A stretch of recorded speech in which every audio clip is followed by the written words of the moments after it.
మంచినీళ్ళు తాగండి.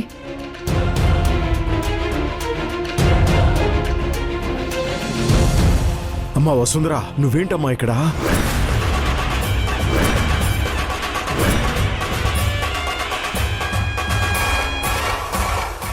అంటే నేను మీకు తెలుసా? అసలు ఎవరు మీరు? అదేంటమ్మా, నేనెవరో నీకు తెలీదా?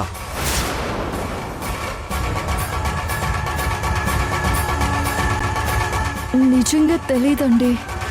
ఆ యాక్సిడెంట్ తర్వాత చాలా విషయాలు మర్చిపోయాను.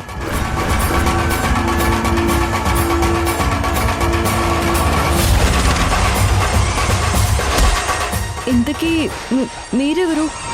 ఆ రౌడీలో మిమ్మల్ని ఎందుకు తరుముతున్నారు? ఏం చెప్పంటావు? ఇదంతా నా వల్లే నీకు ఈ పరిస్థితి వచ్చింది.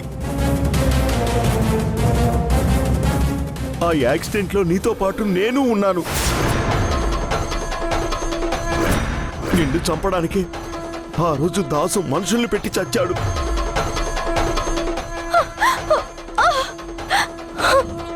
ఆ దాసు గురించి, నీ రహస్యం గురించి తెలిసిన ఆఖరి వ్యక్తిని నేనే. అందుకే నన్ను చంపితే నీ గురించి అంతా రహస్యంగానే ఉంటుందని ఆ రోజు దాసు యాక్సిడెంట్ ప్లాన్ చేశాడమ్మా. భాస్కర్తో పాటు ఆ వసుంధరని కూడా లేపేయాలి.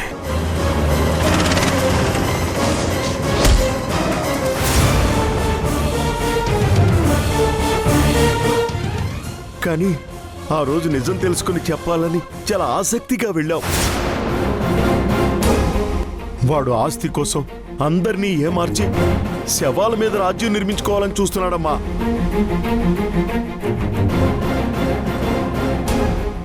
ఇన్నాళ్ళు మీరేమైపోయారు? నేను కోమాలో ఉన్నానమ్మా. మెలకువ రాగానే వాడి నిజం బయటపడకూడదని ఆ హాస్పిటల్లోనే నన్ను చంపబోయాడు. ఈ మనుషులు కూడా దాసు పంపిన వాళ్లే. కానీ ఆ దేవుడి దయ వల్ల నువ్వు నన్ను రక్షించావు. వాడిక్కడే ఉంటే నన్ను బతకనివ్వడు. నేను అరకు వెళ్ళిపోతానమ్మా. నీకే అవసరం ఉన్నా నాకు కాల్ చేయి, నేను వచ్చేస్తాను. ఇంతకి తెగించిన వాడు రేపు మీరు అరకులో ఉన్నా మిమ్మల్ని ఉండనివ్వడండి. ఒక్క నిమిషం. హలో అన్నయ్య, నేను భాస్కర్ మామిని చూశాను. ప్రస్తుతానికి మీ దగ్గరికి పంపిస్తున్నాను. జాగ్రత్తగా చూసుకోండి. ఇప్పుడే పంపిస్తున్నాను. మీరు నాతో రండి. రండి. ఆటో ఆటో ఎక్కండి. అన్నా, మీకు లొకేషన్ సెండ్ చేస్తున్నాను, అక్కడ డ్రాప్ చేయండి. జాగ్రత్తగా వెళ్ళండి. నువ్వు జాగ్రత్త. పద బాబు, పద పద పద.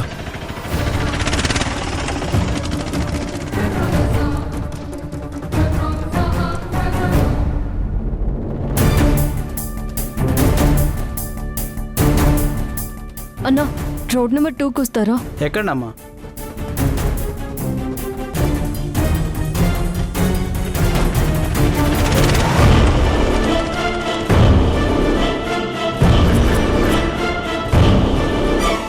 నీ గురించి అంతా రహస్యంగానే ఉంటుందని ఆ రోజు దాసు యాక్సిడెంట్ ప్లాన్ చేశాడమ్మా. నీ మనసు ఆ ఇల్లు, ఆ అనుబంధాల చుట్టే తిరుగుతుంటుంది. అందుకే కదా నీకు తెలియకుండానే నువ్వు మళ్ళీ అక్కడికే వెళ్ళావు.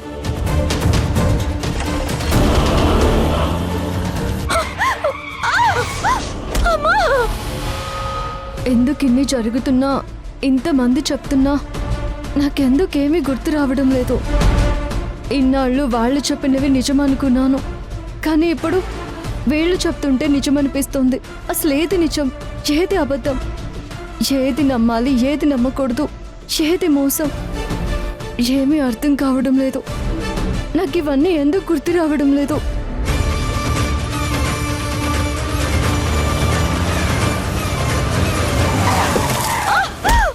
అమ్మా!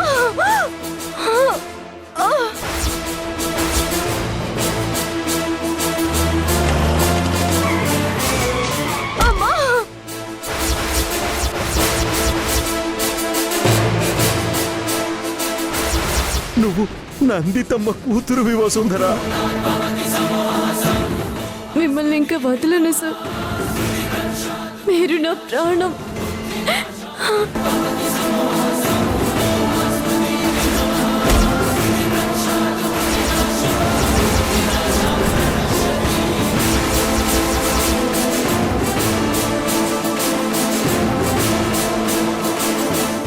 ఎక్కడమ్మా? అన్నా, నేను చెప్పిన చోటికి కాదు, ఇంకొక చోటికి వెళ్ళాలి. అలాగే అమ్మా.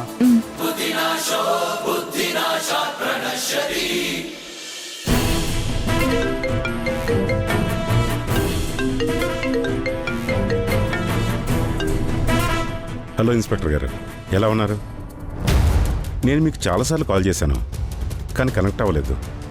ఎనీవేస్, అప్పుడు ప్రతాప్ యాక్సిడెంట్ విషయంలో మీ హెల్ప్ ఎప్పటికీ మర్చిపోలేను. అడిగిన వెంటనే విషయాన్ని అంత కాన్ఫిడెన్షియల్గా డీల్ చేసినందుకు thank you so much. Sir, నేను అనుకోకుండా ఒక హై ప్రొఫైల్ కేసులో పెద్ద లీడ్ దొరికేసరికి తప్పనిసరి పరిస్థితిలో అర్జెంటుగా వేరే చోటుకి వెళ్ళాను. వెళ్తూ ఈ మ్యాటర్ని డీల్ చేయమని నా కింద ఆఫీసర్కి అప్పగించి వెళ్ళాను. కానీ వచ్చాక రికార్డ్స్ క్రాస్ చేసి చెక్ చేసి చూసుకుంటే ఒక పొరపాటు జరిగిందని అర్థమైంది. మీరు ప్రతాప్ సార్ చనిపోయిన రోజు మీ వాచ్మెన్గా వచ్చిన అతని తోటి ఖైదీల లిస్ట్ అడిగారు కదా? అవును.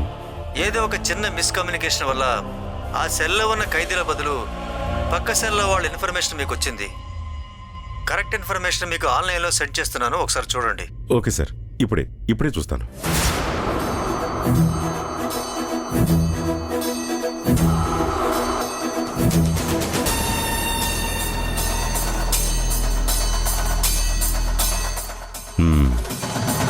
అంటే ఆ రోజు నేను అనుకున్నది నిజమే.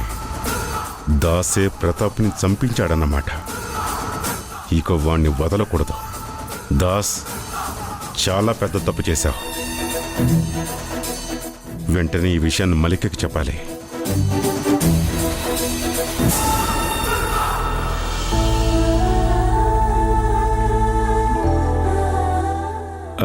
అమ్మా వసుంధరా, నువ్వేంటి ఇక్కడ? రామ్మా, కూర్చో.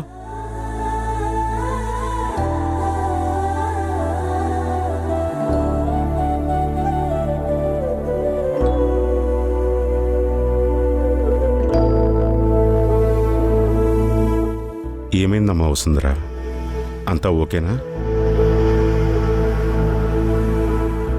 అసలు నాకేమైంది నాన్న?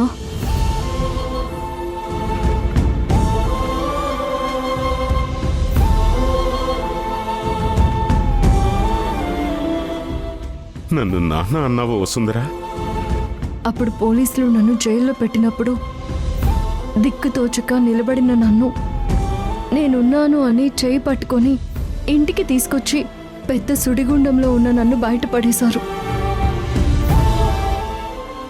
ఇప్పుడు నాకు అలానే అనిపించినప్పుడు మీరే గుర్తుకొచ్చారు నాన్న. తీరం దారి తెలియకుండా నిలబడ్డ ప్రతిసారి ఈ నాన్నే ఎప్పుడూ తన చెయ్యి అందించారు. అందుకే ఇప్పుడు కూడా మనసులో ఉన్న ఎన్నో ఆలోచనలను ఆపుకోవడానికి మీ దగ్గరికి వచ్చాను నాన్న. వసు, అంటే నీకు గతం గుర్తొచ్చేసిందన్నమాట. గతం గుర్తొచ్చింది నాన్న, కానీ నా కోసం నా కుటుంబం రెండు ముక్కలుగా విడిపోయి ఎదురెదురు నిలబడి ఒకరు తలపడుతున్నారు, ఒకరు తల వంచుతున్నారు. అదే బాధ కలిగిస్తుంది. అవునమ్మా, ఆ ఇంట్లో నీ కోసం ఓ యుద్ధమే జరుగుతోంది. కాకపోతే ఏది జరిగినా దాన్ని ఆ దాస్ అనుకూలంగా మార్చేసుకుంటున్నాడు. ఏమీ పర్లేదు, ఇప్పుడు నీకు అంత గుర్తొచ్చేసింది కదా. వాడి ఆట కట్టించే టైం మొదలైంది.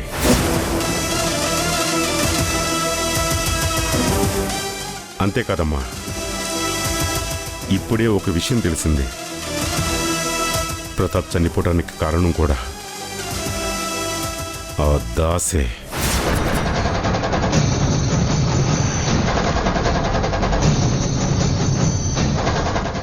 వాడు జైల్లో కూర్చొని ఇంత స్కెచ్ వేశాడంటే ఇక మీ మధ్య ఉంటే వాడు ఏం చేస్తాడో మన ఊహకి కూడా అందదు. ఇక ఆలస్యం చేయకూడదమ్మా. ఈ విషయం ఇప్పుడే మల్లికకి చెప్పాలి. నేను అక్కడికే వెళ్తున్నాను. ఇంతలో సరైన టైంకి నువ్వు వచ్చావు. పదమ్మా వెళ్దాం. నాన్న, ఇప్పుడు వెళ్ళి చెప్తే మాత్రం ఏమవుతుంది నాన్న? ఇది కూడా అత్తమ్మ ప్లానే అని ఆ దాస్ అమ్మని నమ్మిస్తాడు. జైల్లో ఉండి ప్రతాప్ మావయ్యని చంపించిన వాడికి బయట ఉండి తప్పించుకోవడం అంత కష్టమేం కాదు నాన్న. అలా అని వాణ్ణి ఇలానే వదిలేస్తే ఎలాగమ్మా? దాసుని ఆపకపోతే నందితని మనం కాపాడుకోలేం. ఇన్ని రోజులు అత్తమ్మ మా వల్ల నందితమ్మ తన కుటుంబం కోల్పోయింది అని బాధపడేది. కానీ ఇప్పుడు చూస్తే మా కుటుంబం వల్ల అత్తమ్మ కోల్పోయింది. మళ్ళీ ఇంకొక జన్మెత్తినా మేం పూడ్చలేం కదా నాన్న. ఇప్పుడు దాస్ తప్పుల్ని చూపించడం కన్నా ముందు మనం చేయాల్సింది దాస్ మాయలో నుంచి నందితమ్మని కాపాడుకోవడం. ఆస్తి దాస్ చేతికి వెళ్లకుండా ఆపడం మనకి ముఖ్యం. మావయ్యని చంపించింది దాస్ అనే నిజం మనకి తెలిసిందన్న విషయం దాస్కి తెలిస్తే ఇంకా వేరే వైపు నుంచి ఏదో ఒకటి చేస్తాడు. అందుకే మనకి నిజం తెలిసిందని దాస్కి తెలియకూడదు.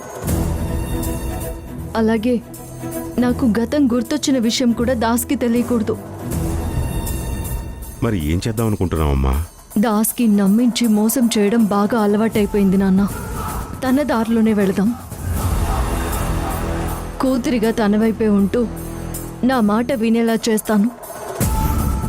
తర్వాత టైం చూసుకొని అన్ని వైపుల నుంచి లాక్ చేసి అప్పుడు చూపిస్తా ఆ దాస్కి నా కుటుంబం జోలికొస్తే నేను ఎంత దాకా వెళ్ళగలను అనేది. ఏమో వసుంధరా, నువ్వు చెప్తుంటే బానే ఉంది.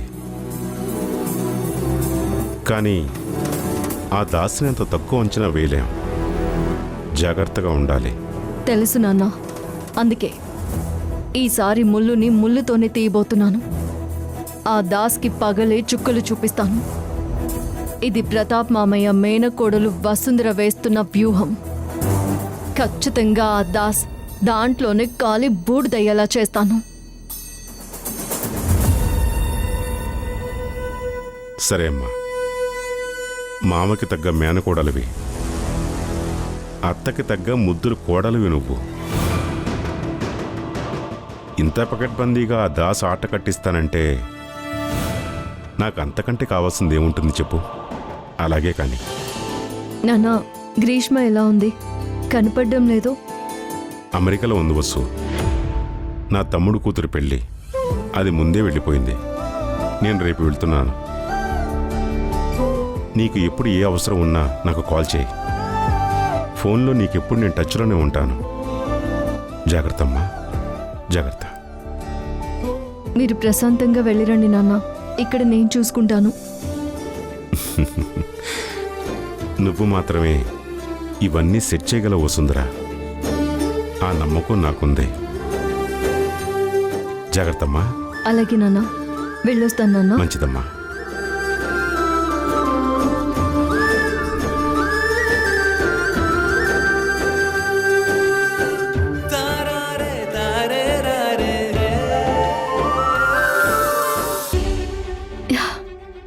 అత్తమ్మా, మహి, ఎక్కడికెళ్ళావు మహి ఈ టైంలో?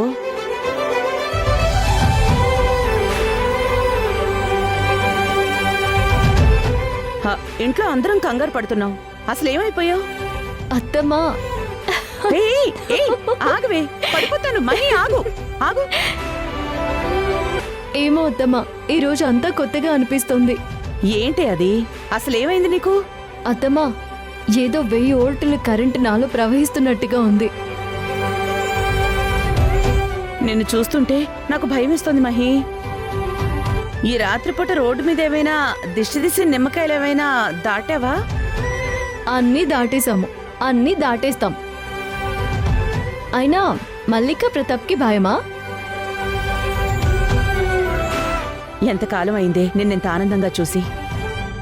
అసలు నువ్వెందుకు ఇంత ఆనందంగా ఉన్నావో చెప్పొచ్చు కదా. ఏమీ లేదత్తమ్మా, మనకి ఎప్పుడేమనిపిస్తే అది చేసేయాలి. ఈ మినిట్ మనదని అనిపించింది, చేసేసాను.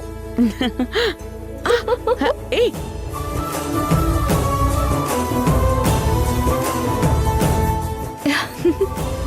అమ్మా, ఏంటి మహి, ఏమైంది? ఏం లేదమ్మా, ఒక్కసారి నిన్నిలా పట్టుకోవాలనిపించింది. నిన్నిలా పట్టుకుంటే చాలు, నాకు అన్ని సమస్యలు తీరిపోయినట్టు హాయిగా ఉంటుంది. నువ్వెప్పుడు ఇలా సంతోషంగా ఉండు మహి. అమ్మా, నా సంగతి పక్కన పెట్టు. నీకు నేను ఎలా ఉంటే సంతోషం చెప్పు? నువ్వు నన్ను ఎలా చూడాలనుకుంటున్నావు? మహి, నా జీవితం ఈ రాజకీయాలు మోసాలతో ఇక్కడే ఆగిపోయింది. కానీ నీ జీవితం అలా కాకూడదు. ఆకాశం అంత ఎత్తుకు ఎదగాలి. నువ్వు కలెక్టర్ అవ్వాలనుకునే నీ లక్ష్యమే నీకెప్పుడో గుర్తుకు రావాలి. రేపు నువ్వు కలెక్టర్ కుర్చీలో కూర్చున్నప్పుడు కన్నీళ్లతో నీ దగ్గరకొచ్చే ప్రతి ఆడపిల్లకి నువ్వొక భరోసాగా నిలవాలి. అదే నా కోరిక. ప్రపంచంలో ఏదీ కూడా నీ ఆశయం కంటే పెద్దది కాదు, కాకూడదు మహి. కాబట్టి దేనికోసం నిన్ను నువ్వు తక్కువ చేసుకోవద్దు. నేను బ్రతకలేకపోయిన ఆ స్వేచ్ఛను నీ కళ్ళలో చూసుకుంటూ గర్వపడాలి. అదొక్కటే నా ఆశ. ప్రతి తల్లి అంతే. ఏ బంధాలు బాధ్యతలు అని తన కలని మర్చిపోయిందో అవేవి తన బిడ్డల రెక్కలకి అడ్డు రాకూడదు. ఆ క్రమంలోనే మేము మీకు శత్రువులు అయిపోతూ ఉంటాం. శత్రువేంటమ్మా, నువ్వెప్పుడూ నాకు రోల్ మోడల్వే.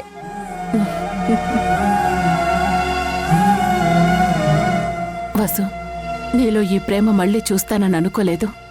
ఇన్నాళ్ళు ఈ పరిస్థితులు నిన్ను నాకు దూరం చేస్తున్నాయేమో అని భయపడ్డాను. కానీ ఇవాళ నీ మాటలు వింటుంటే మళ్ళీ గతం మర్చిపోకముందు ఏ సమస్య వచ్చినా నన్ను వెతుక్కుంటూ వచ్చి నాతో కాసేపు మాట్లాడి నా ఒళ్ళో సేద తీరి వెళ్లే ఆ పాత వసుని చూస్తున్నట్టుంది. చాలా సంతోషంగా ఉంది.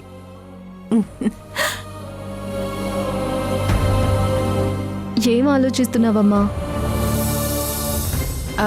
అవును, టాబ్లెట్స్ వేసుకున్నావా? ఆ, మ్హూ.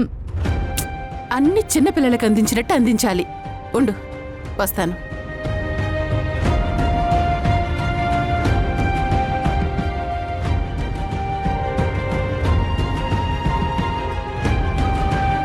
అమ్మా, నాకొకటి అర్థమైంది.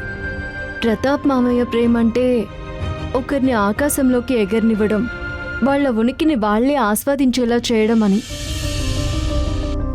తన భార్యని ఎంత ఎత్తుకు తీసుకువెళ్లారో చూశాను. కానీ నాన్న ఏ ప్రేమ అనే భ్రమలో నిన్ను పెట్టి బాధ్యత అనే ముసుగేసుకొని నీ వ్యక్తిత్వాన్ని ఎలా చంపేశారు, నీ ఆశల్ని ఎలా చిదిమేశారో చూశాను.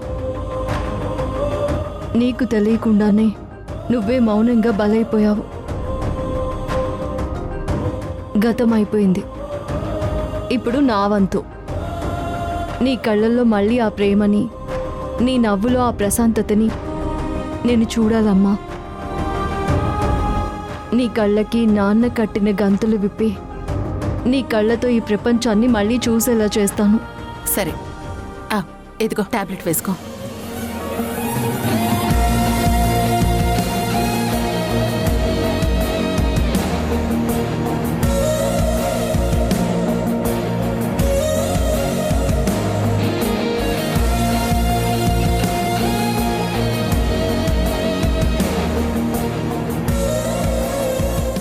గుడ్ నైట్ అమ్మా. Good night Mahi.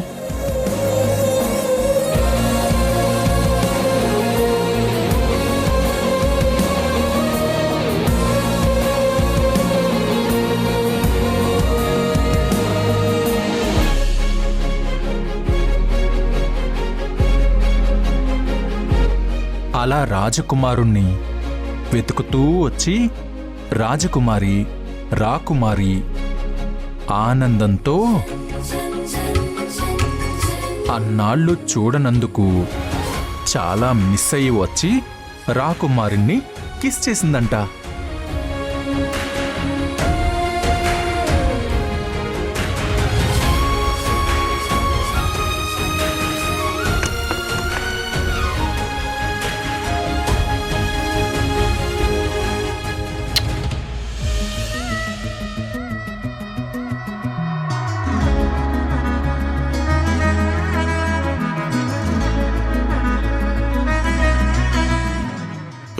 చెప్పు నాన్నా.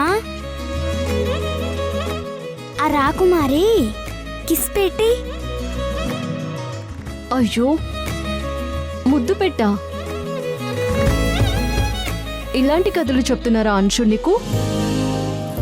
చిన్నపిల్లవని కూడా లేకుండా. అయినా ఇలాంటి కథలు పిల్లలకి ఎవరైనా చెప్తారా? తప్పు కదా అమ్మా. వసు, నువ్వు నాకు ముద్దు పెట్టావా? అమ్మ కాదు నాన్నా, రాజకుమారి. రాజకుమారే నీకు ముద్దు పెట్టింది. కాదంశు, అమ్మే ముద్దు పెట్టింది.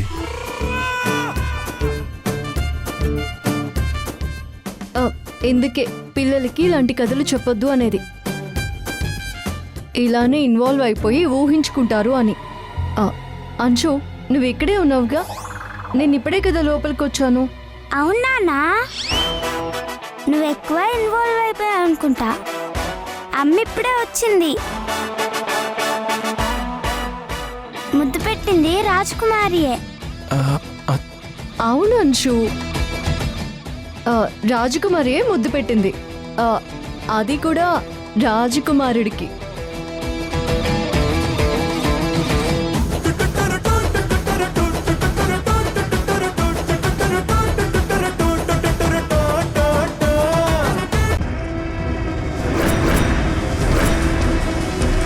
భాస్కర్, ఇప్పుడు ఎలా ఉంది నీకు?